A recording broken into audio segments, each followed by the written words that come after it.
আজকের পছন্দের গল্প অশরীরী সভা। রচনা সুচিত্রা ভট্টাচার্য। প্রকাশনা বি কুণ্ডু গ্র্যান্ডসন্স। হাওয়ার আগে ছড়িয়ে পড়ল খবরটা।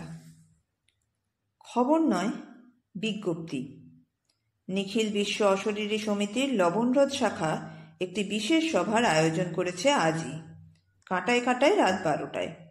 সকল সদস্যের উপস্থিতি একান্ত প্রার্থনীয়। গুটি কয়েক উৎপটাং সভ্যদের বাদ দিলে লবণহ্রদের অশরীরীরা মোটামুটি প্রায় সকলেই অভিজাত শ্রেণীর। একা একা বিচ্ছিন্ন হয়ে থাকতেই তারা বেশি ভালোবাসে। সারাদিন আলোয় ঘাপটি মেরে থাকার পর সন্ধে হলেই তারা বেরিয়ে পড়ে হাওয়া খেতে, সান্ধ্য ভ্রমণ। কেউ যায় কেষ্টপুর বাগজোলা খালের দিকে, কেউ বাইপাস লেকটাউন, আবার কেউ কেউ ভিআইপি ধরে সোজা এয়ারপোর্ট। দমদম বিমানবন্দরের আশেপাশে বেশ কয়েকটা ভাঙাচোরা বাগান বাড়ি আছে। রাত বাড়ার সঙ্গে সঙ্গে সেখানে জোর নাচা গানার আসরও বসায় শৌখিন মজলিসিরা।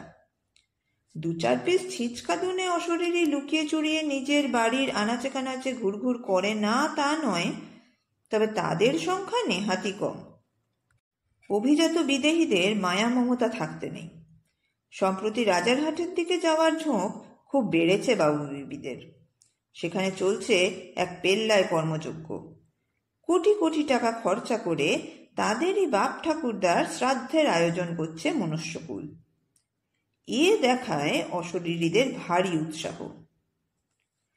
আজ অবশ্য বেড়ানো শিখেই তুলে সাঁই সুঁই ফিরে আসছিল সবাই। লাফিয়ে লাফিয়ে জড়ো হচ্ছে 3 নম্বর সেক্টরের নিহারিকায়। ঝাঁ চকচকে কটেজ, মডার্ন প্যাটার্নের বাড়িখানা পরিত্যক্ত পড়ে আছে বহুকাল। বছর 5 আগে কর্তাট এসেছেন, পরপরই গিন্নিমা। এনারাই ছেলে আর দেশে ফিরল না। বাবা মা হাপিত দেশে পথ চেয়েছিলেন তার। শেষে মৃত্যুর পর দুজনেই ব্যাকুল হয়ে পাড়ি জমিয়েছেন আমেরিকায়। তারা এখন সমিতির নিউ ইয়র্ক শাখার সম্মানীয় সদস্য। তবে একদা সাধ করে বানানো এ বাড়ির প্রতি এখনো তাদের বড় টান। মাঝে মাঝেই জিমেলে খোঁজ খবর নেন। বাড়িটার একটু দেখভাল করার জন্য অনুরোধ করেন স্থানীয় অশরীরীদের। তারাও নিশ্চিন্ত, এখানকার অশরীরীরাও খুশি। চমৎকার আগাছা ঘেরা কম্পাউন্ড, সামনেই অনাদরে বেড়ে ওঠা ছাতিম আমলাতাস, ধুলো ময়লা আবর্জনা মাকড়সার জাল, সঙ্গে আবার দামি দামি বিদেশি গেজেট। আহা, এ যেন একেবারে আদর্শ ভৌতিক স্থান। এমন ধরনের বাড়ি লবণহ্রদে আরও আছে বটে, তবে ঠিক যেমনটি দরকার তেমনটি সচরাচর মেলে না। সুখে থাক বিদেশি এনআরআই ছেলে, সুখে থাক। রাত বাড়ছে। ছাতিম আমলতাস ক্রমশ ভরে যাচ্ছে অশরীরীতে। লনে, ছাদে, ব্যালকনিতে সর্বত্র অশরীরী ভিড়। ছোট ছোট জটলায় আড্ডা শুরু হয়ে গেছে। প্রাক্তন ব্রিগেডিয়ার তেজেন্দ্র সমাদ্দার আগাছায় পায়চারি করছিলেন, দাঁতের ফাঁকে কাল্পনিক পাইপ। চিবিয়ে চিবিয়ে প্রশ্ন ছুড়লেন, কেসটা কি বলতো হে? হঠাৎ সমিতি মিটিং ডাকলো কেন? অমাবস্যার তো এখনো 3 রাত বাকি। এককালে দুধে আমলা রণবীর জোয়ারদার ঝুপ করে ছাতিম গাছ থেকে নামলেন। অস্তিত্বহীন ভুরু কুঁচকে বললেন, নট অনলি দ্যাট, মিটিং এর প্রসিডিওর ব্রেক করা হয়েছে। 7 রাতের প্রপার নোটিশ সার্ভ করা উচিত ছিল। হতে পারে কোনো আর্জেন্ট ডিসকাশন। তেজেন্দ্র গোফ চুমলানোর ভঙ্গি করলেন। চুথিকার বয়ফ্রেন্ড ভাগেনি তো? তার জন্য মিটিং কেন? আমাদের সোসাইটি মোস্ট আধুনিক সোসাইটি। এখানে যে যখন খুশি সঙ্গী বদল করতে পারে। এ নিয়ে নিখিল বিশ্ব অশরীরী। যুথিকার লেটের বয়ফ্রেন্ড যেন কে ছিল? ওম প্রকাশ কেজরিওয়াল। সে যে বড় বাজারে বেবি ফুডের দোকান ছিল, সুনীল সামন্তর বাড়িটা কিনে যে প্রাসাদ হাঁকিয়েছিল একখানা। কিন্তু ওটা তো ওল্ড হ্যাগার্ড। আহা, দেখেননি যুথিকার একটু দুমলা বুড়ো লোকেদের দিকেই বেশি নজর। আপনার পিছনেও একবার লেগেছিল না? সে তো আপনার পেছনেও। আমি মোটেই দুবলা বুড়ো নই, মিলিটারিতে ছিলাম।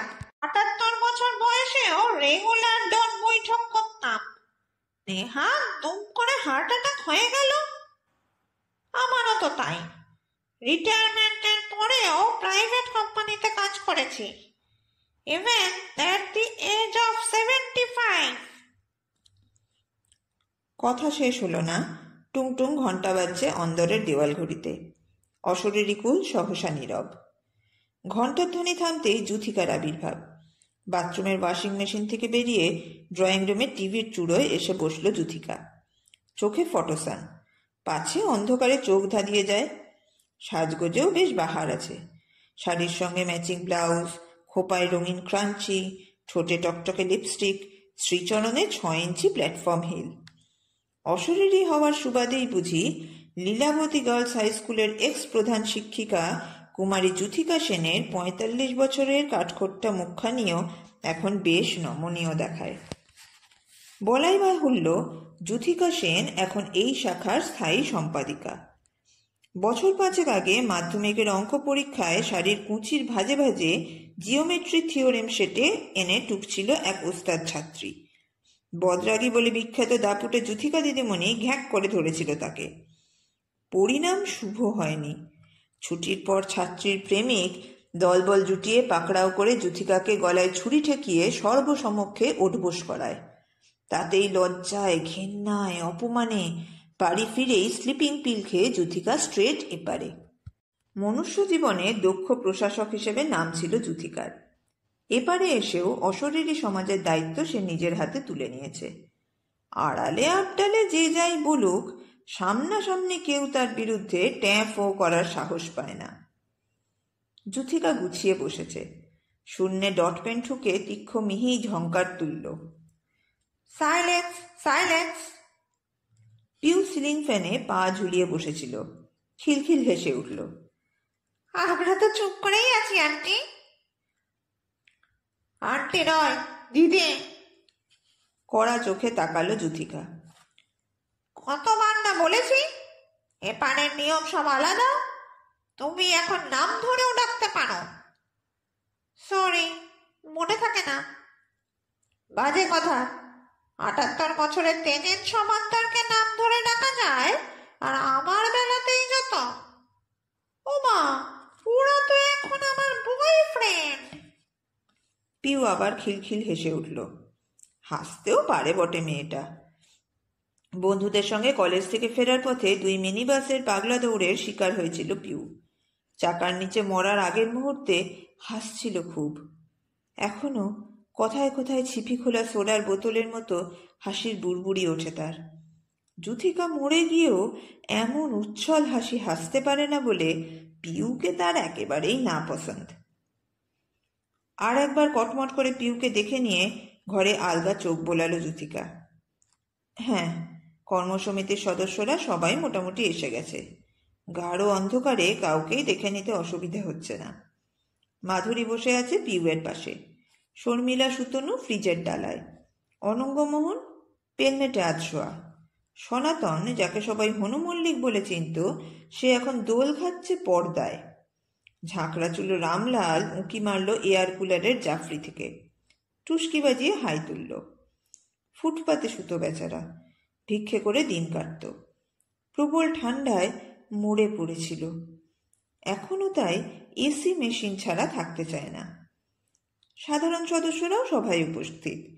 যে যার মতো জায়গা করে নিয়েছে, কার্পেটে, সোফায়, ক্যাবিনেটে, ডাইনিং টেবিলে। যুথিকা গার্ড ফাইল খুলল। খোনা খোনা গম্ভীর গলায় বলল, আপনাদের অনেকের মনেই নিশ্চয়ই প্রশ্ন জেগেছে, হঠাৎ আজ এই একাদশীর রাতে মিটিং ডাকা হলো কেন? তেজেন্দ্র ক্যাবিনেটের টং থেকে চেঁচালেন, জেগেছেই তো। কারণটা অত্যন্ত জরুরি। নতুন এক সদস্যার নাম রেজিস্ট্রি করা হবে আজ। জানেনই তো, যতক্ষণ পর্যন্ত না নাম নথিভুক্ত হচ্ছে, কেউ আমাদের সমাজে আইনানুগ স্বীকৃতি পায় না। ফলে তিনি আমাদের অনেক সুযোগ সুবিধা থেকে বঞ্চিত হচ্ছেন। ঘরে খুব খুব কাশির আওয়াজ। যুথিকা বউ করে ঘাড় ঘোরালো। কে? আমার একটা নিবেদন ছিল, সংক্ষেপে সারুন। রণবীর ঢোক গিলে বললেন, আমাদের তো কিছু রুলস অ্যান্ড রেগুলেশনস আছে, সেগুলো ব্রেক করে আজই মিটিং, আর তো 3 দিন পরেই। অতদিন অপেক্ষা করা সম্ভব হতো না। কেন? সেটাই তো বলছি। দয়া করে বসুন, আর ওই হেঁপো রুগীর মতো খুব খুব কাশিটা বন্ধ রাখুন। যত সব বাজে পুরনো স্বভাব। মনে রাখবেন, আপনারা অশরীরী, ভূত নন। আপনাদের কাছ থেকে একটু ডিগনিফাইড ব্যবহার প্রত্যাশা করি। রণবীর কেত্রে দুমড়ে মাথা নামিয়ে বসে পড়লেন। দজ্জাল গিন্নি যে কি বদ অভ্যাস করে দিয়েছে। জাঁদরেল মেয়েদের মুখোমুখি হলে এখনো সমস্ত তেজ কর্পূরের মতো উবে যায়। তবে যুথিকা একটা কথা ঠিকই বলেছে, তারা মোটেই হেঁচি ভূত নয়, একটু উচ্চ স্তরের ইয়ে। খাবার দাবারে হামলান না, অনর্থক ভয় দেখিয়ে বেড়ান না, এর ওর ভেতরে সে দিয়ে ধুমধুমার বাঁধান না। তবু সকলের সামনে এভাবে দাবড়ানো। ভাগ্যিস এই মেয়ে রণবীরের জীবদ্দশায় ইলেকশনে লড়ে মন্ত্রী হয়ে বসেনি, হলে রাইটার্সেই তার জান কয়লা করে দিত। যুথিকা আবার প্রসঙ্গে ফিরেছে। যা বলছিলাম, আমাদের সমাজে এই নবাবতাটির নাম ইন্দুলেখা রায়।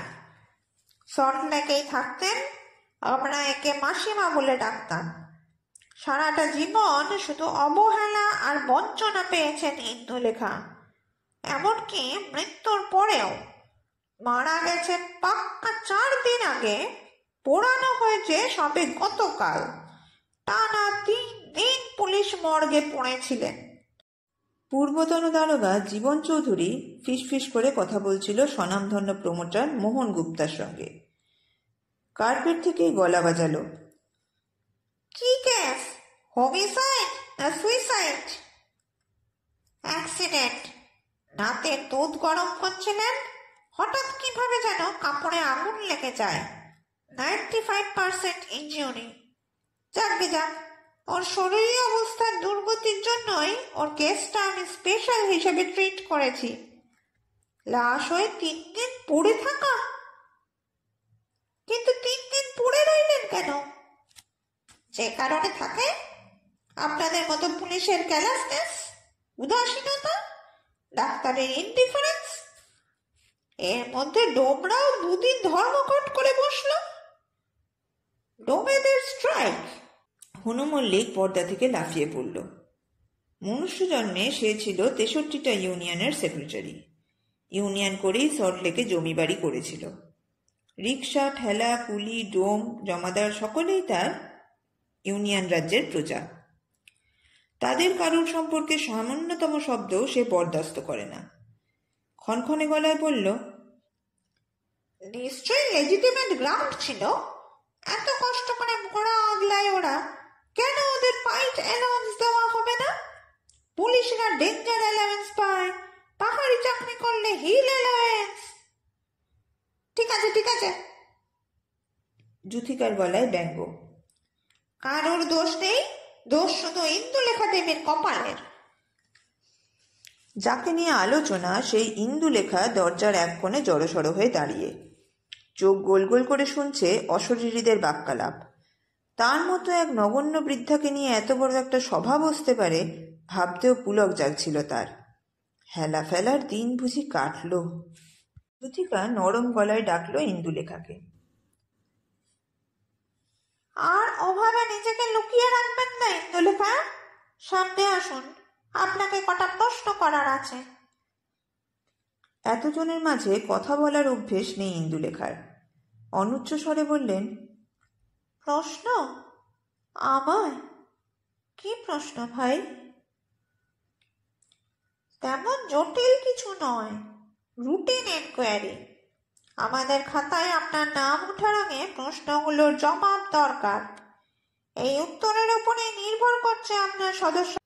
মানে শুনুন, মানুষের কতগুলো বেসিক নেচার আছে, সেগুলো মরলেও যায় না, এ আমরা জানি।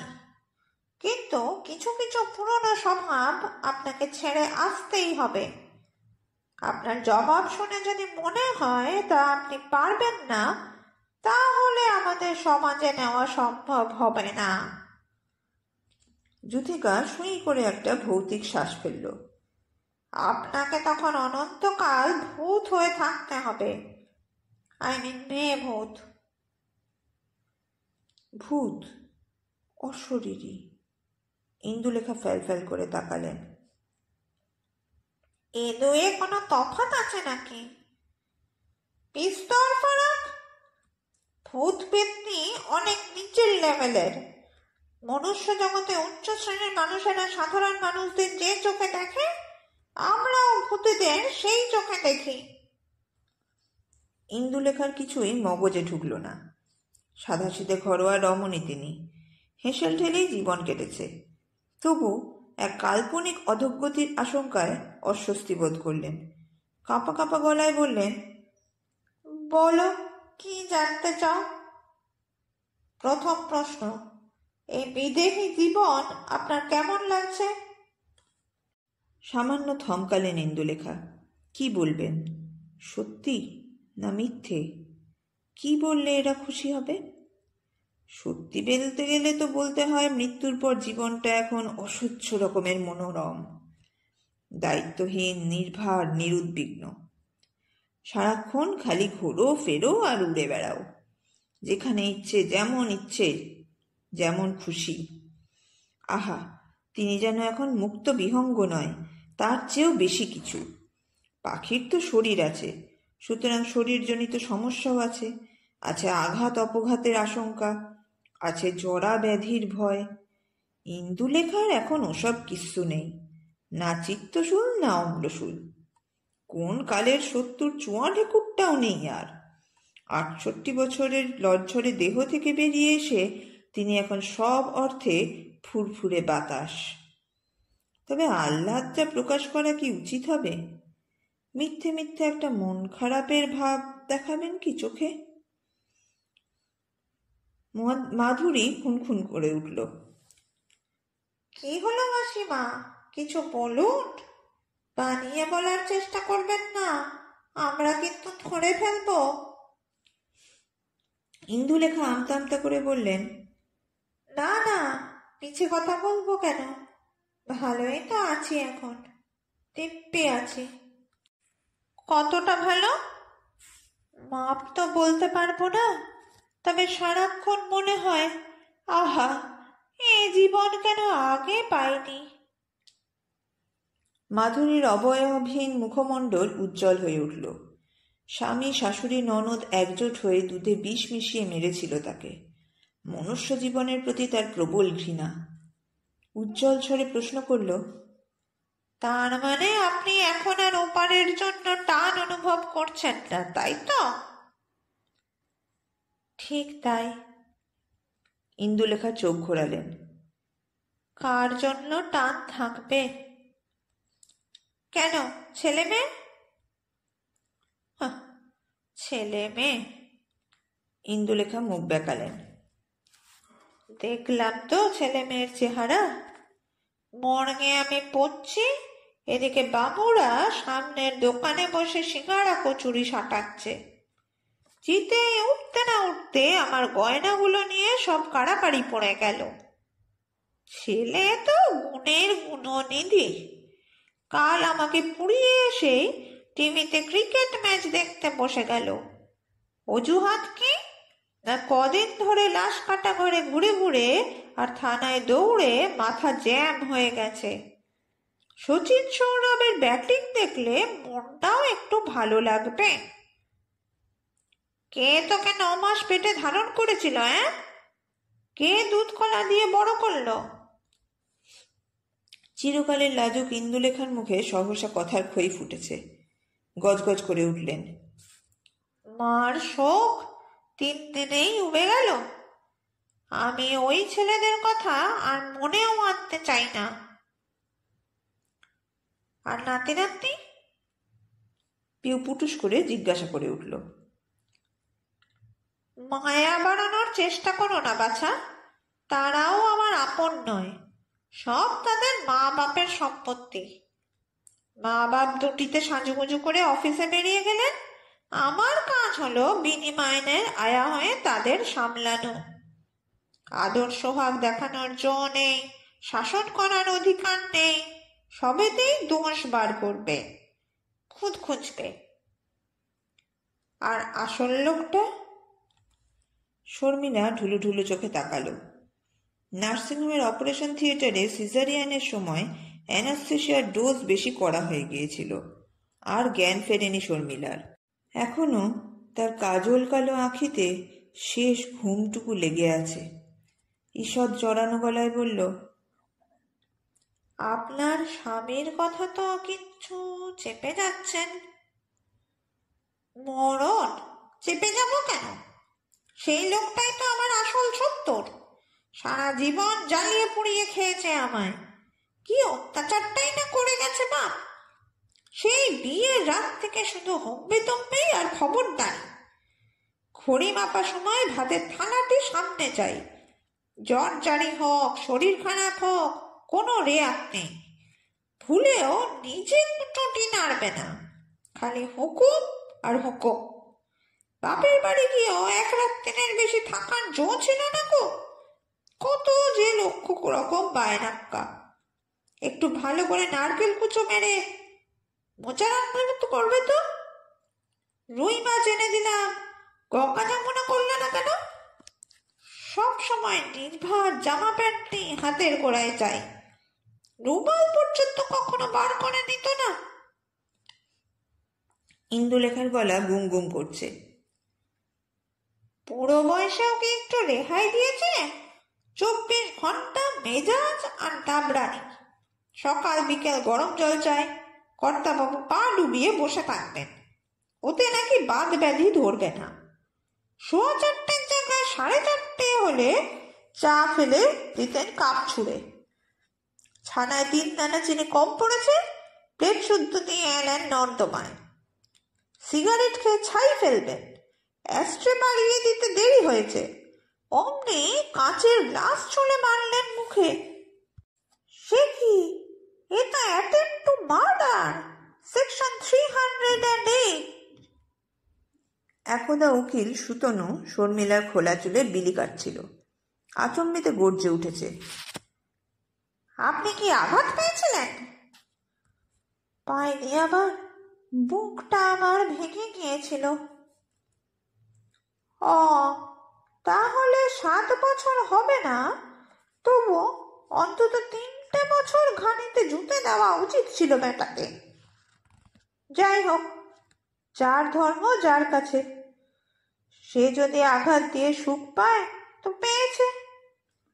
ইন্দুলেখা লম্বা শ্বাস ফেললেন। আরো কত যে অত্যাচার করেছে। কর্তার হার্টের ব্যাপক। ডাক্তার ফরমান দিল রাতে রুটি খাওয়া চলবে না।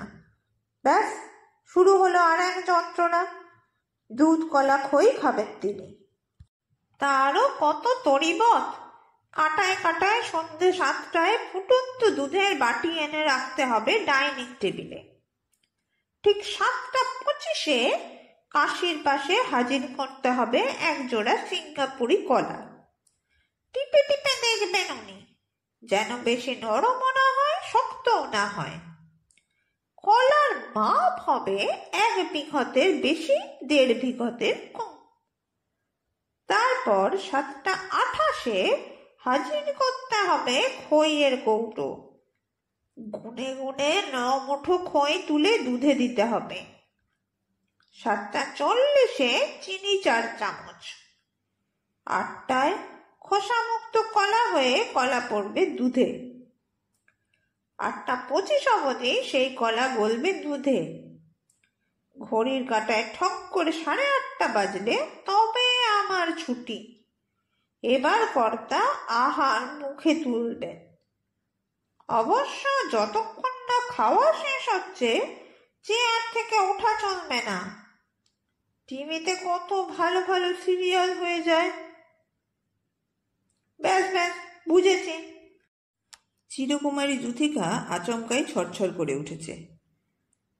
আপনারা মানে বিবাহিত মহিলারা সবাই শুধু স্বামীর নামে কমপ্লেন কেন করেন বলুন তো? এবং আপনাদের নেচার অফ কমপ্লেন সব এক ধরনের। বৃদ্ধা অশরীরী সরলাবালা বলে উঠলেন, স্বামীরা যে সব একরকম হয় ভাই।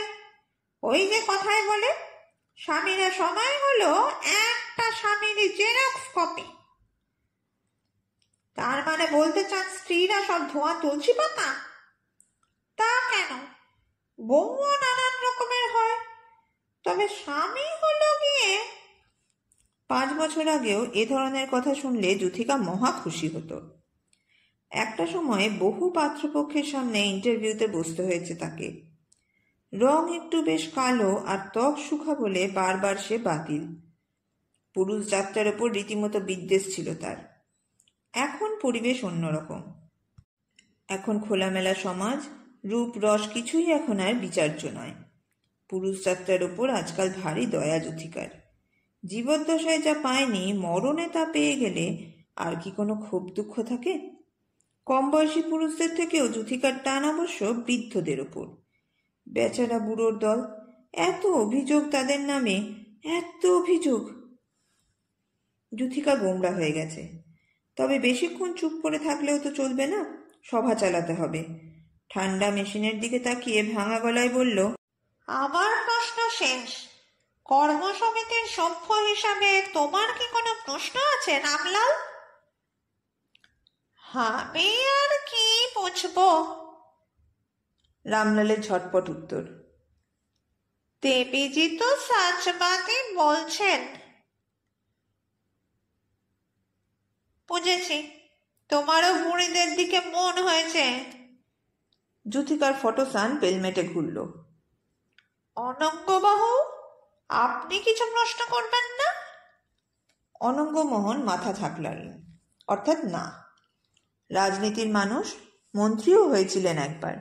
সারা জীবন মিটিং মিছিলে এত বকবক করেছেন যে এপারে এসে কথা বলার ইচ্ছেটুকু লোপ পেয়ে গেছে। এখন ইশারা ইঙ্গিতেই কাজ সারেন। যুথিকা ট্যাচ্চা চোখে তাকালো। তার মানে ইন্দুবালা পাস? অনঙ্গমোহন হাতটাকে একবার দুলিয়ে দিলেন। হ্যাঁ। যুথিকা অস্থিমাংসহীন হাতখানা বাড়িয়ে দিল ইন্দুবালার দিকে। অভিনন্দন। ছেলে মেয়েদের কাছ থেকে বঞ্চনা আর অবহেলা পাওয়ার দিন আপনার শেষ। বলেই একটু মুচকি হাসল। অবিবেচক স্বামীর হাত থেকেও মুক্ত হলেন আপনি। আজ থেকে আপনি মুক্ত সমাজের মুক্ত সদস্য। ঘরময় তুমুল হর্ষধ্বনি, করতালি, চিঁচি ঢ্যাঁ টিটি ট্যাঁটা। ইন্দুলেখা আহ্লাদে আটখানা। স্বাধীন হওয়ার আনন্দে শূন্যে পাক খেলেন বার দুয়েক। কৈশোরের চাপল্য ফিরে পেয়েছেন যেন। ঘুরে ঘুরে কথা বলছেন সবার সঙ্গে, আলাপ পরিচয় সারছেন। ঠিক তখনই হন্তদন্ত হয়ে ঘরে এক সৌম্যকান্তি অশরীরীর প্রবেশ। ডক্টর রবিন বক্সী। গোটা ঘরের বিশৃঙ্খল চেহারা দেখে জিভ কাটলেন এক হাত। কাল্পনিক কবজির দিকে তাকাতে তাকাতে বললেন, যা, মিটিং খতম? ফাইলে লেখাজোখার কাজ সারছে যুথিকা। মাথা না তুলেই বলল, নইলে কি মিটিং বসে থাকবে? সেই মনুষ্য জীবন থেকেই তো আপনি লেট। চেম্বারে লেট, ওটিতে লেট, পার্টিতে লেট। মারাও গিয়েছেন আপনি 2:52। ভেন্টিলেটরের কল্যাণে আপনার অফিসিয়াল ডেট আরো 3 ঘন্টা পরে হয়েছিল। অর্থাৎ মরতেও আপনি লেট। পিউ পা নাচালো। করছিলেন কি এতক্ষণ? যাদের পেছনে দৌড়ে বেড়ান সেই নার্স দিদিরাও তো আজ এখানে। খিকখিক হাসলেন রবিন। সুযোগ পেয়েছ বলে দাও। নেক্সট মিটিং এ সবার আগে এসে বসে থাকবো। দেখব সেদিন গভর্নমেন্টের লোকগুলো কটার সময় ঢোকে। খবরদার, সরকার তুলে কথা বলবেন না। ভুলে যাবেন না, সরকার ইজ অলমাইটি। বটেই তো সরকার সেজে যাকে খুশি বাঁশ দিয়েছেন, পৈতৃক সম্পত্তি ফেলে ঠাই আটকে রেখেছেন। আহা, সেসব তো আগের জন্মের করতো। পিউ রণবীরের কাছে এসে গেল। আজ আমায় একটু খালপাড়ে বেড়াতে নিয়ে যাবে রণবীর? রণবীর প্রায় গলে পড়লেন। যাবে? চলো। যুথিকা বলল, এক্ষুনি নয়, আগে ইন্দুলেখার ফর্মাল এন্ট্রির কাজটা শেষ হয়ে যাক। প্রথমে শপথ বাক্য পাঠের পালা। পিউ নেচে উঠল। আমি দিদাকে মন্ত্র পড়াই। পড়াও।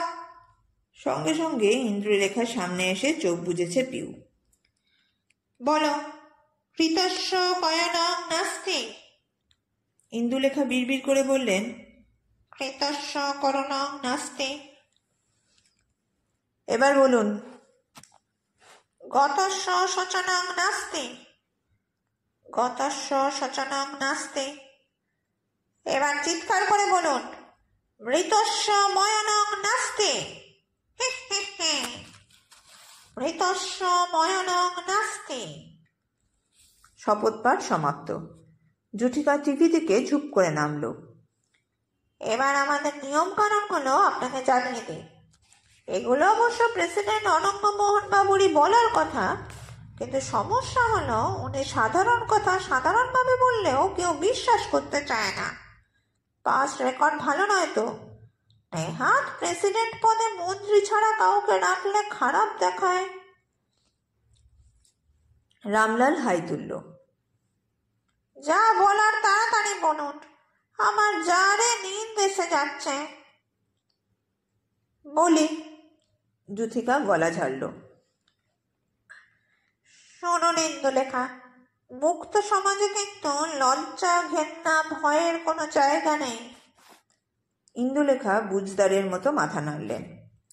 বটেই তো, নইলে আর মরে সুখ কিসের? এখন থেকে আপনি যা খুশি তাই করতে পারেন, শুধু ওপারের লোকেদের কাছে যাওয়া ছাড়া। বলেইছি তো, ও বাসনা আর নেই। এখন থেকে আপনি যাকে খুশি সঙ্গী হিসাবে বেছে নিতে পারেন, পুরুষ সঙ্গী, নারী সঙ্গী, যা ইচ্ছে। বটে? হ্যাঁ। ঝাংঝাং করে সানগ্লাস খুলল যুথিকা। আপনি কি চান, হি আর সি? পুরুষে আমার ঘেন্না ধরে গেছে ভাই। তাহলে মেয়ে পার্টনার চাই। কটা দিন একাই থাকি না, একা বেশ লাগছে। নিজের মনে ঘুরি ফিরি বেড়াই। তার সঙ্গে লিভ টুগেদারের বিরোধ কোথায়? দু একটা ভালো জাতের পুরুষ এখন খালি আছে। এই যেমন ধরুন, কোনে চুপটি মেরে বসে আছে মাল্টি ন্যাশনাল চিফ অ্যাকাউন্টেন্ট, কিংবা ওই যে সুপান্থ তালুকদার, পিডব্লিউডির ইঞ্জিনিয়ার, সদ্য ব্লাড ক্যান্সারে মরে এখানে এসেছে। চোখ ঘুরিয়ে ঘুরিয়ে দুজনকেই দেখলেন ইন্দুবালা। প্রায় আঁতকে উঠে বললেন, উমা, এরা যে সব আমার ছেলের বয়সী। তো এপারে আমার ছেলে কিসের? অশরীরীদের কোনো বয়স থাকে না।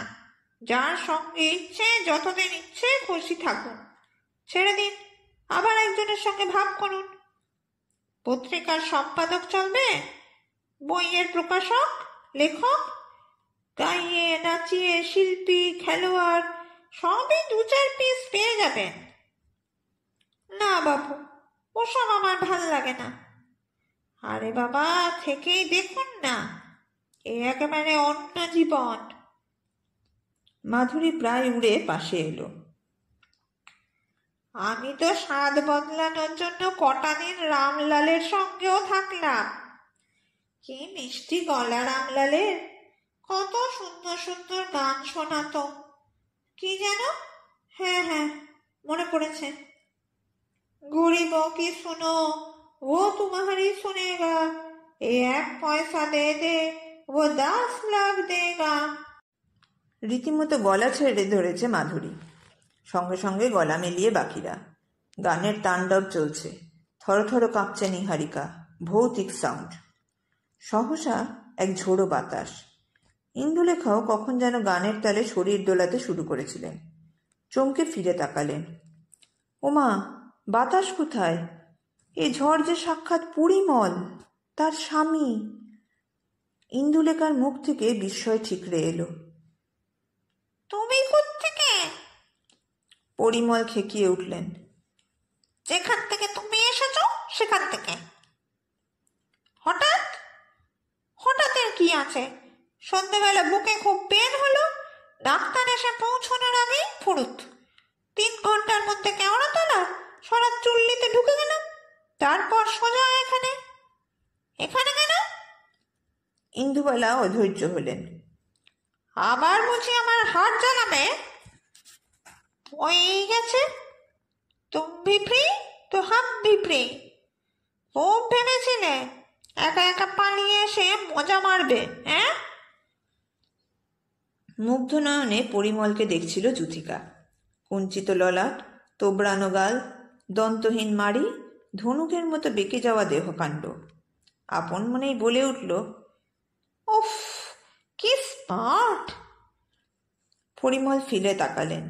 ভুতুড়ে মুগ্ধতায় দেখছেন যুথিকাকে। চড়া গলা খাদে নামিয়ে বললেন, আপনার পরিচয়টা? আমি যুথিকা। বলেই পরিমলের কাছে এসে কানে কানে কি যেন বলল যুথিকা। পরিমলের ফোকলা গালে হাসি ছড়িয়ে গেল।